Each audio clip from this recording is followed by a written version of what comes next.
നമസ്കാരം. Gulf this വീക്കിൻ്റെ 250-ാം എപ്പിസോഡിലേക്ക് പ്രിയ പ്രേക്ഷകർക്ക് സ്വാഗതം. പ്രവാസികൾ നേരിടുന്ന പ്രശ്നങ്ങൾ അധികാരികളുടെ മുന്നിലെത്തിക്കാനും അവയൊക്കെ കുറേയൊക്കെ പരിഹാരങ്ങൾ കണ്ടെത്താനും നിങ്ങളുടെ സഹായം കൊണ്ട് ഞങ്ങൾക്ക് സാധിച്ചിട്ടുണ്ട്. ഞങ്ങളുടെ തുടർന്നുള്ള യാത്രയിലും നിങ്ങളുടെ എല്ലാവരുടെയും സഹകരണവും പിന്തുണയും പ്രതീക്ഷിച്ചുകൊണ്ട് വീണ്ടും ഒരിക്കൽ കൂടി ഏവർക്കും സ്വാഗതം. ഗൾഫ് സെക്ടറിലേക്കുള്ള എയർ ഇന്ത്യയുടെ വിമാനങ്ങൾ കൂട്ടമായി റദ്ദ് ചെയ്തതിനെതിരെ പ്രവാസി മലയാളികൾ നിയമ നടപടികൾക്ക് തങ്ങൾക്ക് അനുകൂലമായ വിധി ലഭിക്കാൻ ഏതറ്റം വരെ പോകാനും തയ്യാറാണ് പ്രവാസികൾ. സെപ്റ്റംബർ 17 മുതൽ ഒക്ടോബർ 22 വരെയുള്ള കാലയളവിൽ തിരുവനന്തപുരം, കൊച്ചി, കരിപ്പൂർ വിമാനത്താവളങ്ങളിൽ നിന്ന് ഗൾഫിലേക്കുള്ള 100-ലേറെ വിമാനങ്ങൾ കൂട്ടത്തോടെ റദ്ദാക്കിയ നടപടിയാണ് പ്രവാസികളെ ചൊടിപ്പിച്ചത്. വേനലവധി കഴിഞ്ഞ് ഗൾഫിലേക്ക് മടങ്ങാനിരുന്ന ആയിരക്കണക്കിന് പ്രവാസികളുടെ ഭാവി പെരുവഴിയിലാക്കിയ എയർ ഇന്ത്യയുടെ തീരുമാനത്തിനെതിരെ പ്രവാസികൾ ഒന്നടങ്കം രംഗത്തെത്തി. കേന്ദ്ര സംസ്ഥാന സർക്കാരുകളെയും വ്യോമയാന മന്ത്രാലയത്തെയും നേതാക്കന്മാരെയും പ്രതിഷേധം അറിയിച്ചെങ്കിലും കാര്യമായ നടപടിയുണ്ടാകാത്ത സാഹചര്യത്തിലാണ് കേസുമായി മുന്നോട്ടു പോയതെന്ന് സാമൂഹിക പ്രവർത്തകയും centre for non residents Indians and returnees vice പ്രസിഡന്റുമായ റമീല സുഖദേവ് പറഞ്ഞു. ഈ സെപ്റ്റംബർ 8 വെക്കേഷൻ കഴിഞ്ഞ് ഞാൻ ദുബായിലേക്ക് വരുന്ന സമയത്ത് അനുഭവം നേരിട്ട് ഞാൻ കണ്ട വ്യക്തിയാണ്. എൻ്റെ ബോർഡിങ് കഴിഞ്ഞ് ഞാൻ എമിഗ്രേഷൻ സെക്ഷനിലേക്ക് പോകുന്ന സമയത്ത് ചെക്ക് ഇൻ കൗണ്ടറിൽ ഭയങ്കര ബഹളം.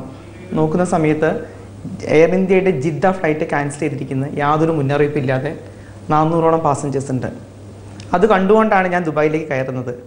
അത് കഴിഞ്ഞിട്ട് പിന്നെ നിരന്തരമായിട്ട് കേൾക്കുന്നത് എയർ ഇന്ത്യ ക്യാൻസൽ ചെയ്യുന്നത്. എയർ ഇന്ത്യക്കും സിവിൽ ഏവിയേഷൻ മന്ത്രിക്കും സെക്രട്ടറിക്കുമെതിരെ കേരള ഹൈക്കോടതിയിൽ കേസ് ഫയൽ ചെയ്തു എന്നറിഞ്ഞതോടെയാണ് ഭരണ പ്രതിപക്ഷ കക്ഷികൾ നാടകീയമായി രംഗത്തെത്തിയതെന്നും റമീല ആരോപിക്കുന്നു.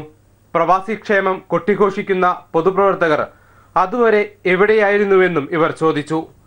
ഉത്തർപ്രദേശിൽ നിന്ന് ഹജ്ജ് തീർത്ഥാടകരെ കൊണ്ടുപോകാൻ കേരളത്തിൽ നിന്നുള്ള വിമാനം തന്നെ തിരഞ്ഞെടുക്കാൻ കാരണം നമ്മുടെ നേതാക്കന്മാരുടെ അനങ്ങാപ്പാറ നയമാണെന്നും ഇവർ പറയുന്നു.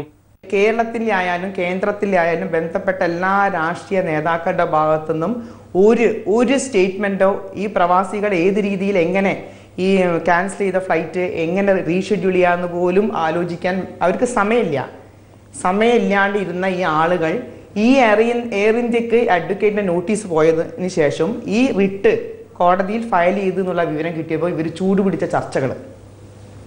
കാരണം അവർക്കറിയാം കോടതിയിൽ പോയി കഴിഞ്ഞാൽ കോടതിയിൽ നിന്ന് എന്തെങ്കിലും നിലപാട് പ്രവാസികൾക്ക് അനുകൂലമായി ഉണ്ടാവും എന്നൊക്കെ അറിയാം.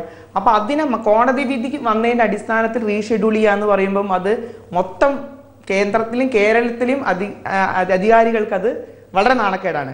അത് ഒഴിവാക്കാൻ വേണ്ടി ജസ്റ്റ് ഒരു നാടകം എന്ന നിലയിലാണ് ഇവരെല്ലാവരും പോയതും സമരസന്നാഹങ്ങളും. അപ്രതീക്ഷിതമായി വിമാനം റദ്ദാക്കൽ, ബദൽ സംവിധാനം ഒരുക്കുന്നതിലെ വിമുഖത, സമയ പുനഃക്രമീകരണം, നഷ്ടപരിഹാരം, നികുതി, മദ്യം കഴിക്കാത്തവരിൽ നിന്നും തുക ഈടാക്കൽ, മദ്യപിക്കുന്നവരുടെ സീറ്റ് പ്രത്യേക ഭാഗത്തേക്ക് മാറ്റുക തുടങ്ങിയ കാര്യങ്ങളാണ് കോടതിയിൽ ചോദ്യം ചെയ്യുന്നത്.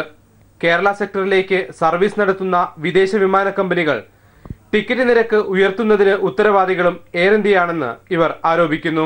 ഒന്നാമത് ശരിക്കും ഈ എയർ ഇന്ത്യ എന്ന് പറഞ്ഞാൽ അതൊരു പബ്ലിക് സർവീസാണ്. എന്ന് പറഞ്ഞാൽ നമ്മുടെ നാഷണൽ കാരിയർ അതൊരു പബ്ലിക് സർവീസാണ്. അവിടെ ലാഭം നഷ്ടം എന്നൊരു വേർഡ് ശരിക്കും ഇതിൻ്റെ ബൈലോ അനുസരിച്ച് നിയമത്തിൽ പറയുന്നുണ്ട്, അത് ഉപയോഗിക്കാൻ പാടില്ല.